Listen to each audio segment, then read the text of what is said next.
well, you're so good at writing or you're so good at whatever. And we can pull those together even in a workplace and a leader. And we're really leaders of our home, right? Yes, so we're just that's right. orchestrating that same leadership and just recognizing these strengths and pulling them all together and making it absolutely phenomenal. Because when we serve together, like in 1 Corinthians 12, we each have unique strengths, but then when we use them together, we can do so much more.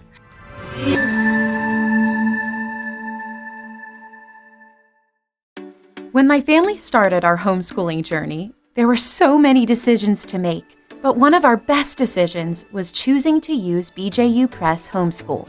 I've never seen my kids so excited to get textbooks before. I'm amazed by how interesting and interactive the lessons are. My kids actually look forward to them. We use the online video lessons for all our courses, but I know some families choose to teach from the textbooks. What I love is that I can trust BJU Press to uphold our values. The Bible and biblical principles are woven throughout each subject. I'll admit, I was a bit nervous when I started homeschooling, but I've found a wonderful online community of other BJU Press homeschool families and consultants. The Homeschool Hub also makes my job easier. I can set up our schedules and rearrange them with just a few clicks. On the dashboard, I can see each of my kids' progress, and the assignments page shows me quickly what's ready for me to check or grade. I'm glad my son's biology assignments are automatically graded. BJU Press Homeschool has given us the tools and confidence to homeschool our children. For more information, do what I did and visit the BJU Press Homeschool website or talk with your local HomeWorks consultant. Hi, everybody, and welcome to the Zan Tyler podcast, where our goal is to help you thrive on your homeschooling journey. Let me take just a minute to ask you to please subscribe to this podcast wherever you listen. And if this podcast has been meaningful for you, please leave us a review on Apple Podcast. Each review really helps us. We're also available on YouTube now, and be sure to follow us on Facebook and Instagram, where we have even more content and some really great reels. Today, I have my friend Yvonne Strachan on the podcast with me. Yvonne is an amazing homeschool mom. This is her 14th year of homeschooling. She has 5 children. She's an author, an artist, a speaker, and a homeschool radio host. So she has done a little bit of everything in the homeschooling community. She also is well acquainted in dealing with and teaching children who have a variety of disabilities. So I want to take just a minute to welcome Yvonne to the show today. Yvonne, thank you so much for being here. Yvonne, it is so great to have you here with me today on the podcast. I love the times we've shared together, but especially in things like this, because you do such a great job of talking about your homeschooling story and how it applies to the rest of us. So tell us a little bit about your family and tell us how you got into homeschooling. Oh, yes, Zan. I have 5 children, and I've been married 27 years. So the very most special thing to my heart is just being a good wife and a good mom, like so many of those moms out there. But I have 5 children, and my oldest is 22, and then I have she'll be 19 on Tuesday, and then a 14-year-old, 12-year-old, and 9-year-old that I'm homeschooling this year. So how many years have you been homeschooling? Well, I've homeschooled 14 years. And you've got about 8 more to go. So yes. That's very exciting. So how did you start that homeschooling journey? Yeah, so Ashley, actually, she's my oldest. She went to a Christian school for a few years, and I really had wanted to homeschool. My sister-in-law had homeschooled, and she's much older than me. But I saw what she was doing, and when Ashley had come to that age of going to school, my husband and I already talked about, well, we're going to send her to a Christian school because that's what we talked about, right? We just wanted her faith to be good. I also wasn't a teacher. But it just tore me apart dropping her off at school every day. And Zan, part of that too is because when she was born, she has what they call Turner syndrome. She's missing a chromosome. And so she had only a 2% chance of survival just to even start with. And then she had heart surgery, and we're pouring all our time and efforts into her. And it just broke my heart bringing her to school every day. I cried. I think I cried every day when I dropped her off. And then I worked there. I taught art there and tried to be present as much as I could, but still, it was just so hard for me. And I just kept thinking about my sister-in-law and how she had homeschooled. And so I wanted to mention it to my husband. I really wanted to homeschool, but I thought, oh, well, I don't really feel equipped. So one day I was pregnant with my third child, and my husband comes up to me and he goes, "Hey, do you want to homeschool?" Oh, I couldn't believe it. My heart jumped out of my chest, and I was, of course, like, yay, yes. So then I thought that my sister-in-law would help me, but she was done homeschooling at that point, and she was going to college, and she had a lot of other things on her plate. So she was like, just sent me stickers and said, "Good luck." Oh, no. So, all right. So I want to back up a little bit. Tell everybody about the first time I met you. So we were both at the CHEC conference, Christian Home Educators of Colorado. I think we were both probably speaking there, and you started telling me about Ashley. It was such a special bond that I felt with you, and then I got to meet Ashley, and because Turner syndrome is not common, and so you rarely meet, and because the birth rate is so low, I mean, for people who can carry a Turner syndrome baby to term, you rarely meet a Turner syndrome child. And so when I met Ashley, I just remember wanting to hug her and cry. And, it was just, it's one of the, meeting you and hearing about Ashley and meeting Ashley is just one of the sweetest, strongest memories I've had in a long, long time. So I just want to thank you for sharing her story with us and sharing how that brought you into homeschooling. Oh, yeah. Thank you, Zan. My heart goes out to you. I've lost 2 children myself, and it's just so heartbreaking. And so my heart goes out to you. And I remember telling you, and I thought, I didn't want to, I just felt like, is this going to be so painful, And so sharing that, I was like, yes, very sensitive to that. But I was so thankful that you then messaged me and then told me that, hey, it was so healing and so beautiful. And that just brought me so much peace knowing that. And just another way that Ashley's blessed people all around her. That is the truth, isn't it? I didn't even think about it from that perspective, but she was such a huge blessing to me, just having dinner with her that night. And then, so tell us a little bit about maybe just about Turner syndrome and then the learning difficulties that presented to her and how you overcame so many of those, because it really doesn't matter sometimes what the disability is that your child has. It's the ability to work with the child. Right. So I always tell people with any child, just like with any adult, we all have disabilities per se, right? We're good at something, and then we have other things that are more difficult for us. So that's one of the things that I always encouraged Ashley in. My husband's actually had heart surgery himself, and I have medical. None of our bodies is made perfect, but we are made exactly the way God created us. And I'm so thankful because with some of these things that seem imperfect in our world, they really aren't, because God uses those to really speak into others' lives. One of the things with Ashley is she's so incredibly innocent and so incredibly happy all the time. And so when you have something like Turner syndrome or really anything, Down syndrome, there's going to be a big spectrum of what they can do and can't do. And a lot of times when I speak, I don't always want to label like, this is for ADHD or whatever, because sometimes people that aren't even labeled may have a difficulty with something, or it interchanges. So I just say, if a person has a difficulty reading, this is how you can help. Or If they're having a hard time with handwriting, this is how you can help. And I think that's really the key is when we're working with our children is, well, where are they struggling and how can we help them? Right. That's right. Yeah. So one of the things with Ashley was the processing is very, very hard for her, especially like quick processing. So, for instance, she'll get turned around. I don't want to be in a big crowd and then send her to the restroom and then not go with her because she could get turned around. And actually, we did lose her. It was about 2 years ago.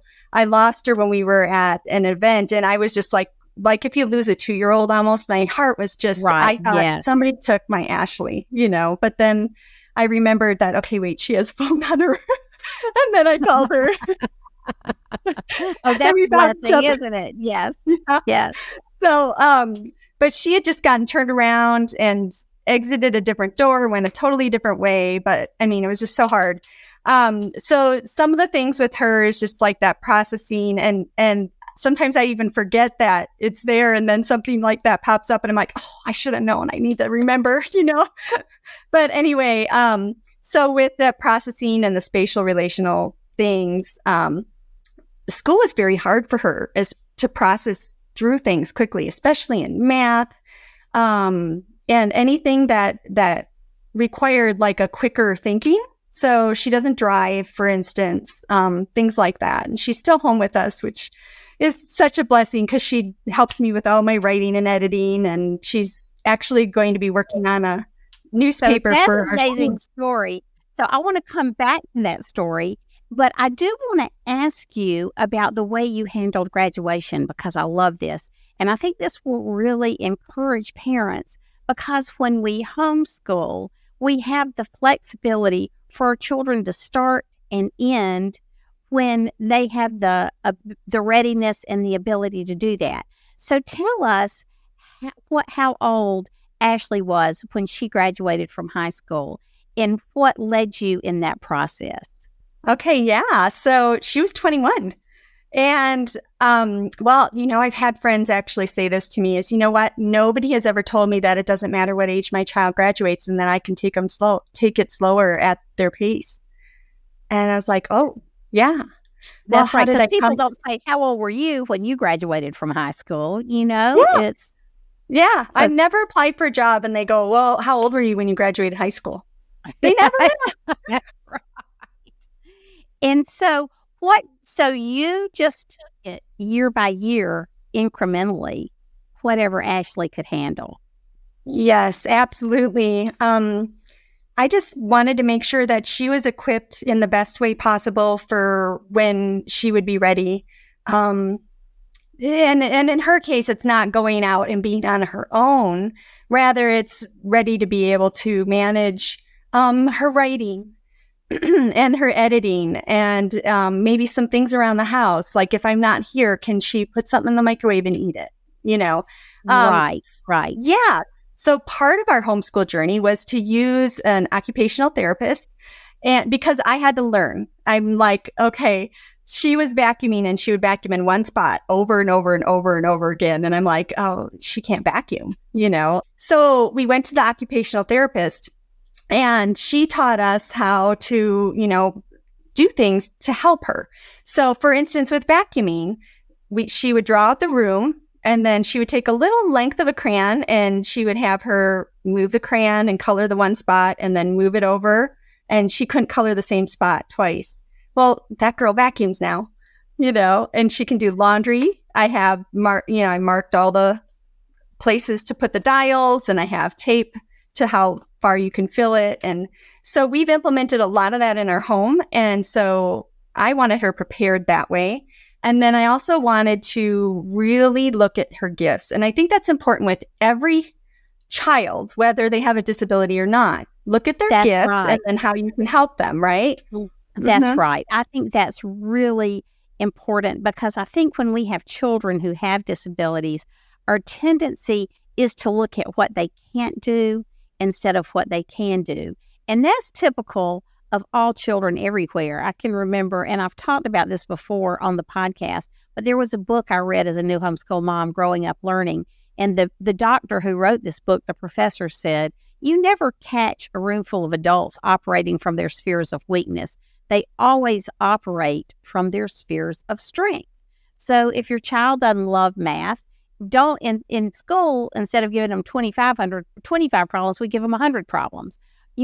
Manage the weaknesses and really help them shore up the strength. And so I love the way you did this with Ashley. And to me, she has a really unusual strength that has benefited you and the whole family. So tell us about her writing and editing, how you discovered that, and how you began to work together. Oh, yeah. So early on, when she didn't know what to do, she would pace back and forth, and it was usually in front of our sliding glass door. And so I always had to pay attention. Well, okay, I need to tell her what to do next. She doesn't know what to do, or I would have to pull her alongside or guide her, which is, I love doing that. But I also noticed that she loved reading so much, and she would write these little stories in notebooks. I mean, she has all these notebooks from when she was little, and she would just write, and she read so much. And so one day I just got in my mind that, what if when she doesn't know what to do, what if she just reads or writes, and then when I'm ready to move on to the next thing, because I have 5 kids, I can't just constantly be on everything, even though I want to be. I want to be super mom. But anyway, so, just giving her something to do really helped. So I was like, okay, well, if you don't know what to do, you can sit down and read. I know you love reading, or you can write, and I would love to hear your stories. So she would do that. And consequently, I mean, this year she's already read 44 books. So she reads a lot, and she's writing a lot. Yeah. Now, looking at the processing, that was also a challenge, because I'm thinking, okay, well, we want to hone the skill of writing. She could write poems. She could write real short stories, pretty good. But the processing and just organizing was very difficult for her. So we figured out that we could get a program that would help her maybe write a book, because I was like, oh, this would be so cool if she could just use her gifts to write a book. So she wrote her first book when she was 18, and she's working on 2 more. I don't know how she can do 2 at the same time, but she's working on 2 more. And then I'm helping her with editing it. And then she's working through those. And of course, she reads all in the meantime too.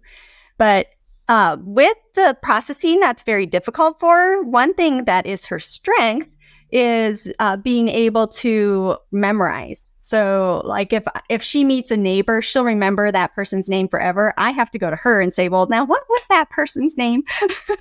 She remembers all that.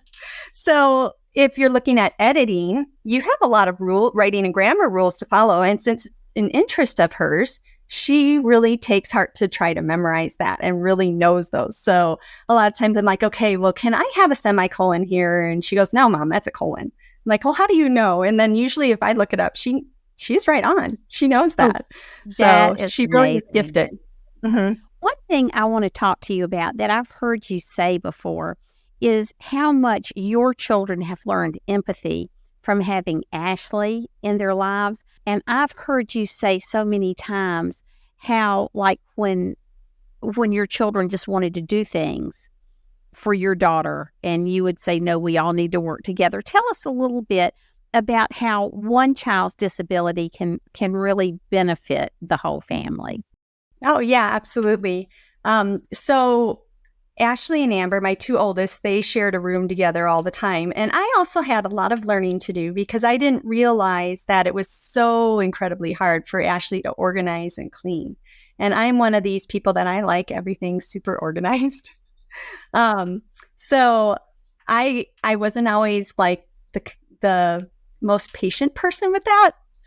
But my second daughter, she would help out with that a lot. And so also sharing a room with her, she would also just try to help out with everything that she could.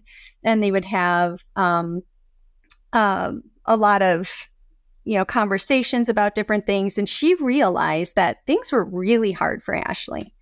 And so what that did to impact her was like, well, if this is really hard for Ashley and she perseveres and she keeps trying and she has a smile on her face, boy, I should really be doing that as well. And so that was one of the big impacts that she had on her sister, Amber. Now, there is another story that was more recent, and I didn't realize that maybe my younger ones didn't notice things as much when they were younger.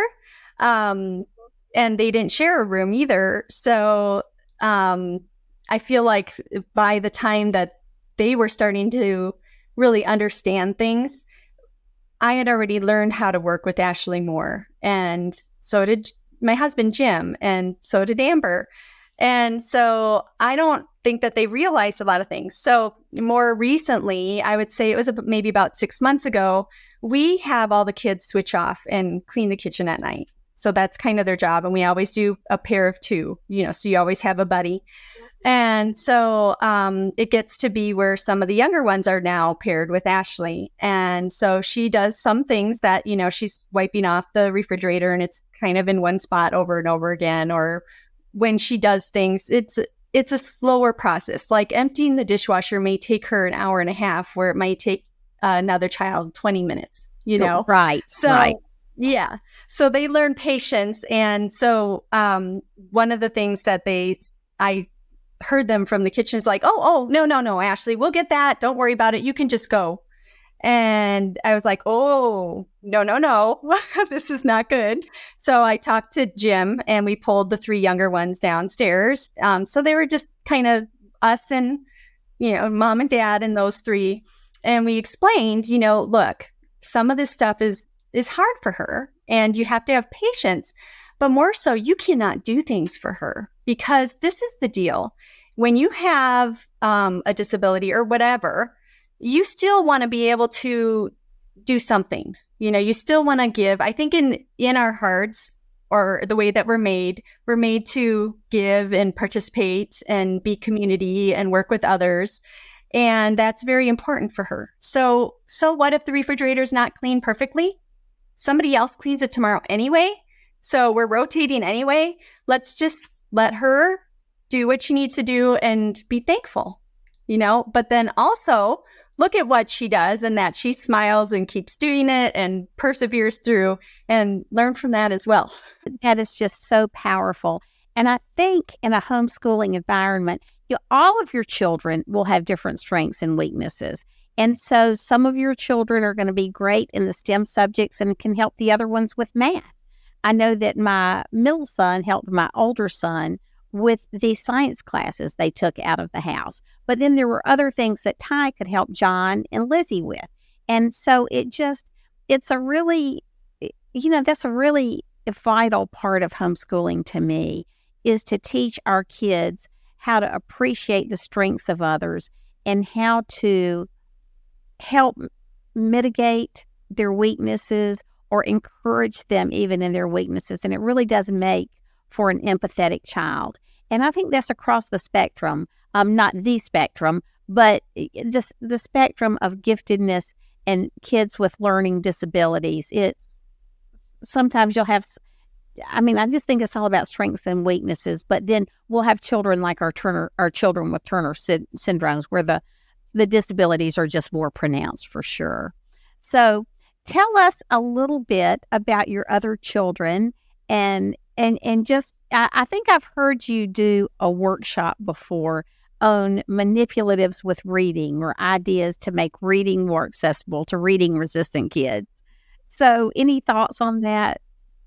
Yeah. So, when you're working with your kids, sometimes you want, that family. And I think a lot of homeschoolers, we want to gather together and do some things together.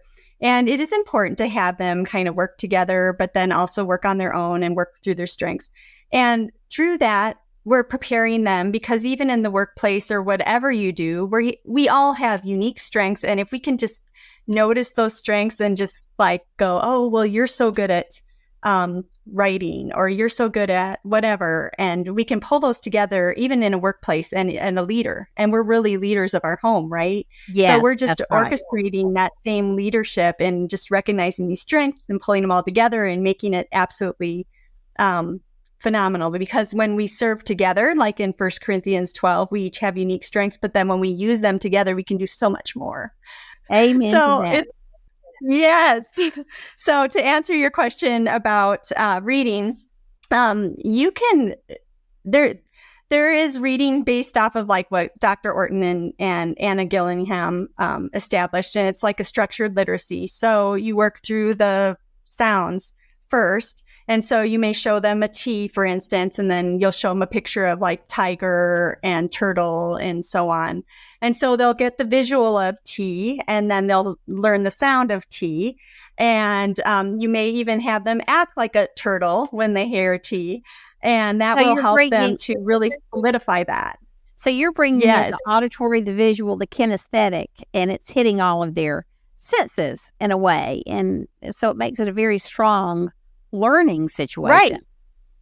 Yeah, because this is the deal. You know, we back in, I can't remember, the 70s, 80s, they talked about different types of learning. You have visual, you have kinesthetic, which is the hands-on, and the auditory. And then we all learn best this certain way. Well, I think sometimes we think, oh, well, we learn best this certain way, so we have to learn this certain way. But the reality is that though it seems that we process better information through one of our senses, we're going to achieve superior retention when we use all of our senses.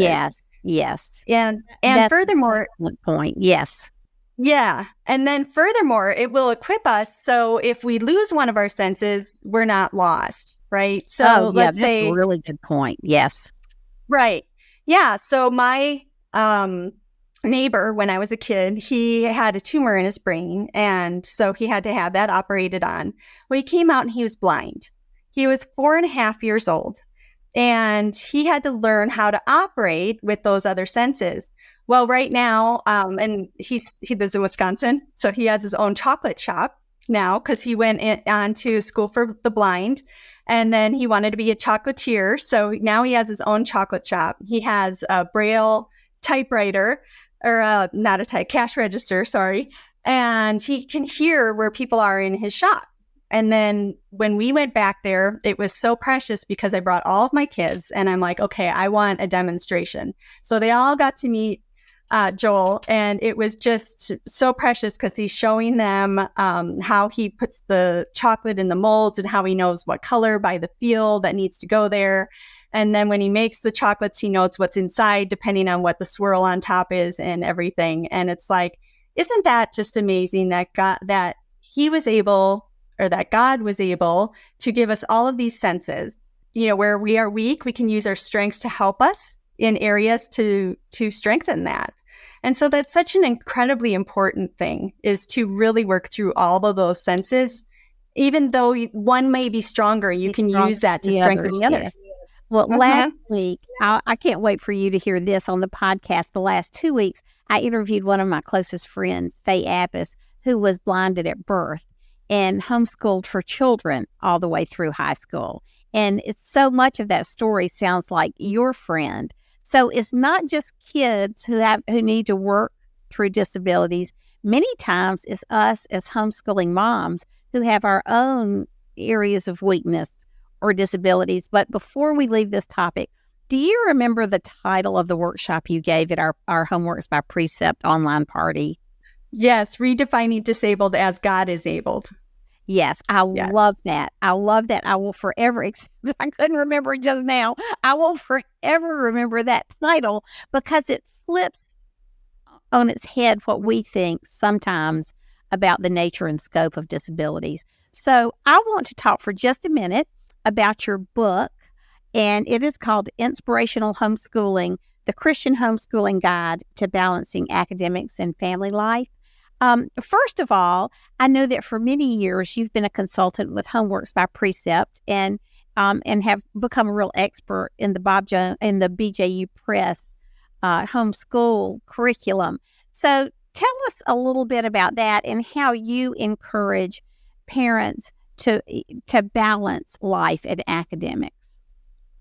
Oh, yeah. So, you know, I think that's one of the most beautiful things about Homeworks consultants is they get to work one-on-one. I mean, of course, and I remember hearing you say this, Dan, is that we're always like impressed with these big crowds and the big speakers, right? But Jesus washed the feet of one person or called one person out of the tree. And he just was so caring for even just a single person. And he died for each one of us, right? So it's just so precious when we get to work with one person at a time. And I have just had the privilege over the years to have those conversations with one person at a time and listen to what they needed.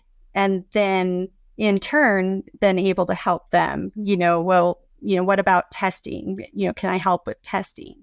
Or how do I manage grades for college? Or how do I even get started? What do I do when I have a baby? And yes.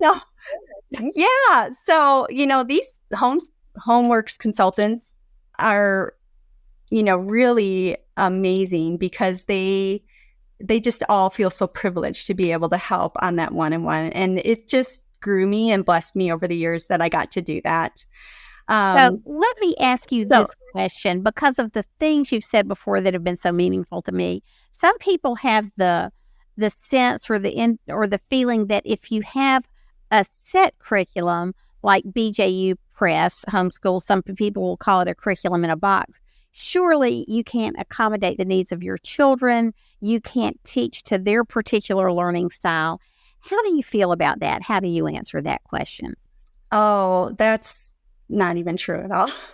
So, I mean, I ended up using the BJU Press curriculum because they used it in the Christian school. And so for me, okay, let me back up. I would first say to that parent, what is the most important thing to you? I mean, do you want your child to know about God? Do you want to teach them from a biblical perspective? And, do you want to sit by them and have those conversations that may not come up if you're just living everyday life? Because I'm telling you, we have had so many incredible conversations about, how to treat somebody. I remember a story in one of the courses in the younger years where there was a blind child that, where they were interacting. And really, all of these things speak to the heart. And so when I get to sit with my child and work on that level and then see where they're at, then I can in turn take that curriculum and go, okay, well, this is how I can use it for this child or that child. And, so many people are so surprised because I've used it for all my kids, whether they've had disabilities or not, but I have learned how to use it. So, okay, well, my child is having struggle with reading, for instance, but I know that through the structure that they have where they use the words that the back end, because if you have a vowel followed by whatever it is followed by,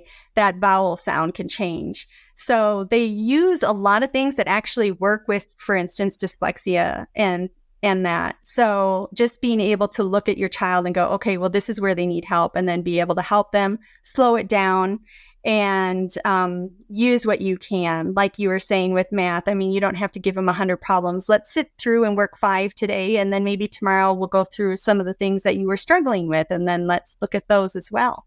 So yeah, absolutely, you can use that. I would say just first look at what is on your heart. Why are you homeschooling?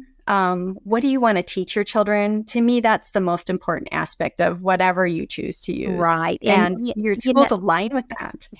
One of the things I like to remind people of when you homeschool, you start with the child and then you implement the scope and sequence chart in the curriculum. And so the curriculum becomes a tool, not a rule.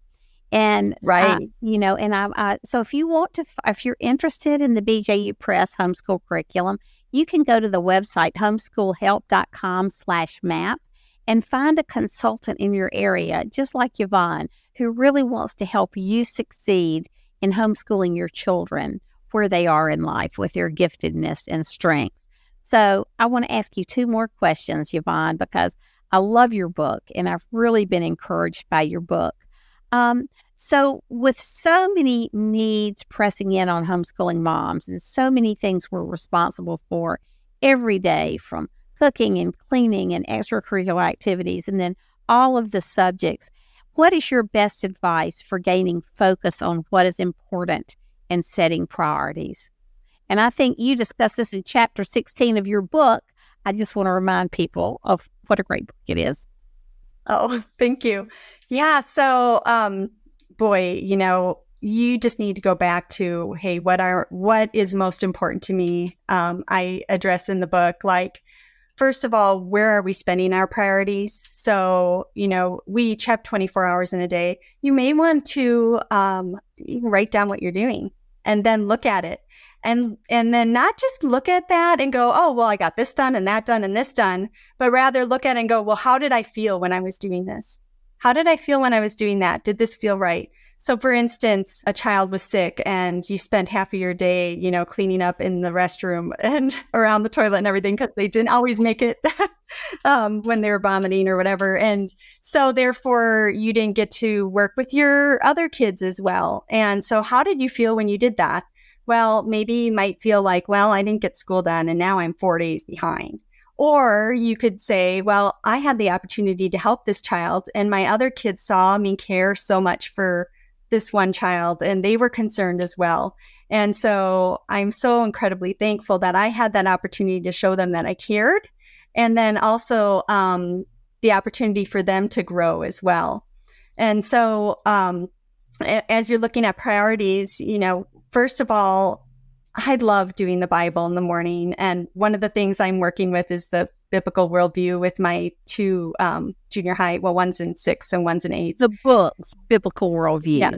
Okay. Biblical worldview it's actually from BJU Press, the 6th grade one. Okay. And that is just, I'm going through it with them and we're going through more in conversation style because I want those conversations. And I want to learn too. Right. So I'm going to be sharing that one with our youth pastor because he's talking on all these issues. So I thought, he might want to see this one. It might help him articulate to all these kids because this is the thing is they're out there in public schools too, learning a lot of things. So if he can help, that's going to be such a big deal. But anyway, right. So if you're having these conversations with them about, well, who are you and how are you made in Christ? And, all the different things that come up, those conversations are so incredibly important. So I love putting that first because I do want my children to also put God first. But then also I want them to realize that biblical worldview, they can literally have a question about anything and go to the Bible. And I was so blessed it was a couple weeks ago when one of my daughters, she sings for church. And I was so blessed by it because there was somebody that was trying to message her and we had just given her a phone that wasn't hooked up as a phone. It was just to listen to music, kind of like an iPod.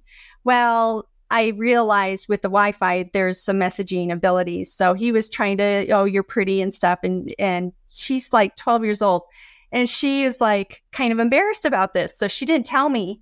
Well, 3 or 4 days goes by and she wakes me up at 1 o'clock in the morning and she said, Mom, I opened up my Bible and I saw in the Bible that it said, what you choose as a child makes an impact in how you listen to your parents and how you're truthful makes an impact who you are in the rest of your life. And I don't remember what Bible verse it was, but she told me and she highlighted it. And she said, and that just sat with me and I cannot sleep. And I've been thinking about this for 3 days. And I just wanted to let you know that this, that he was messaging me and I was basically hiding it from you. And I know I shouldn't do that. And I thought, thank you, God, because I can't be with my children 100% of the time. That's right. But he knows and sees everything. And if they know that they can consult their Bibles for every question or they go there first, they're going to make a lot better decisions. They're not going to be as confused as adults or as teenagers as they would be otherwise. Well, and so that priority. Right. Yes, absolutely. Well, tell us, Yvonne, how people can find you and how they can get your book. Yes. So I love serving the homeschool community, and I've been blessed over the years by being a consultant. But God has called me just a little bit, to shift a little. So through the inspirational homeschooling book is one of the ways I just love serving, and I love just giving those away. But that is available also on Amazon, Barnes Noble, and Walmart. And I have a website, inspirationalhomeschooling.com, and I love to put blogs there and different resources to help with whatever disabilities, or maybe if you're looking at colleges and scholarships and things like that. And they're just links, but it's just an easy place to go, state laws and things like that. And then the other thing is I host a radio show, and I have really been enjoying that because I love bringing on all these different people that support the homeschooling community. Yes. And that has just blessed my heart. And so I'm hoping to still be able to speak and do all these things to help. And that's just my heart, is really just to help. And that's when I'm filled. I guess I'm just made that way. Well, I think that's one of the things I've loved about you so much over the years, that you really do live out, putting the needs of others above your own. I see it in your family. I see it in the families you deal with in terms of mentoring and helping them in homeschooling. And it's just amazing to watch you live your life. So I want to thank you for being here. I want to thank you for tuning in today. You can find me at zantyler.com. You can see all the guests we've had on the podcast. I think they'll really encourage you. So until next time, God bless, and see you soon. Thank you so much for joining me today. I hope this was encouraging and inspiring for you. If you would like more information, you can find me at zantyler.com. Until next time, see you later.